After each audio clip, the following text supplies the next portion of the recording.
guys, kumusta kayo? Sana ay nasa mabuti ating kalagayan at ligtas sa lahat ng bagay. So guys, every day is a blessings for us. Kasi swerte tayo at healthy and makakilos-kilos tayo. So yun, ang gagawin natin ngayon guys, magawa tayo ng apple pie. Bali, nung summer ay nakapag-frozen ako ng mga apple. So gagawin natin, simple lang to guys, pakita ko sa inyo. Kaya na guys, ang kailangan lang natin is yung hiniwa-hiwa kong apple na pinrose natin. And then yung brown sugar at saka yung pie crust. So simple lang, tatlong ano lang. At saka kailangan ko pala ng mamaya guys, yung cornstarch. Ayun. Kaya na guys, ito na yung ito pasensya na kayo sa lutuan ko guys. Favorite ko talaga to. Mahilig ako sa mga maliliit na bagay guys. So yan. Ko na rin siya ng brown sugar. So ayan lang guys, ihalo-halo ko lang yan hanggang sa mag-melt yung brown sugar. Medyo nag-melt na ng kunti yung sugar natin. Medyo nag-melt na talaga pero hindi pa siya bali yung katas ng apple para na siya yung wala siyang halo. Guys, ito na nilagyan natin, inisprehan lang natin. Ito yung nilagay ko. Ito na rin yung pie crust natin guys. May nabibili na, so bibili na lang tayo kaysa gagawa.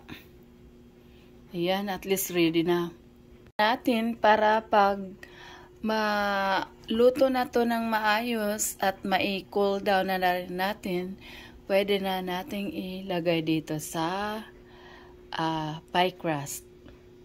Nalagyan natin ng kunting cornstarch para malapot naman siya. Hindi ako nagsusukat, basta tansyado lang, tinatansya ko lang guys. Ayan na guys, nilagay ko na yung cornstarch. Bali na siya, nag-sticky na siya. Ang gagawin na lang natin is palalamigin para ilagay dito sa pie crust natin. Mamaya-maya i-update ko kayo guys. Nandito tayo ngayon sa labas. Pinilit kong lumabas dahil inilagay ko dito yung niluto ko para lumamig. Alright. Okay. Ito siya. Para hindi na ako magtagal na palamigin pa. Para lalamig na siya dito kasi malamig. Kinuha ko na from outside guys dahil hindi na siya masyadong mainit. Ayan na nahahawakan ko na yung pinaglalagyan niya. So pwede ko na i-transfer to dito sa pie crust. Guys, na-cover ko na yung isa niyang pie crust. Kailangan natin ng isang itlog para ko dito sa top niya. Pahidan ko siya ng egg sa top. Kaya na natin ang itlog guys. Bali, i-anuhan ko pala siya ng designan ko siya. Anuhan ko ng butas siya guys. Para naman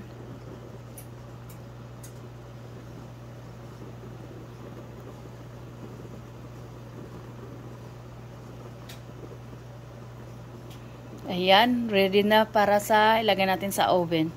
Na siya guys na 325. Ayan, katakam-takam na. So ito yung natin guys, apple pie. Ayan, nag-slice na rin tayo. Guys, ang sarap. Medyo mainit-init pa kasi at palambot siya ngayon dahil mainit pa. Pag mailagay na sa freezer, sa ref, medyo okay na siya. So ang sarap. Tama lang yung pagkatimpla at kunting ingredients lang. Ayan. So, thank you for watching. See you in my next vlog. Bye-bye. Lagi nating tatandaan na habang mabuhay, may pag-asa. See you and thank you for your support. God bless. Bye-bye.